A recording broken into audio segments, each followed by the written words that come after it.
Hi guys, welcome back to my channel. Today's let's make Afro slink bun with Brazilian wool with Africa threading hairstyle.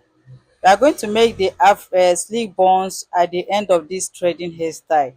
Watch this video and enjoy the rest of the video. If you have not subscribed, kindly subscribe, turn on the notification bell, and don't forget to share this video to get to other beginners so they can get more knowledge from it. Here is how to do it. We are making use of Brazilian wool and kinking extension for this particular hairstyle.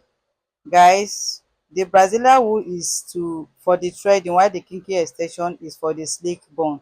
Just watch to the end and drop your comment. If there's any question, don't forget to ask your question because I'll be attending to question at the end of this video.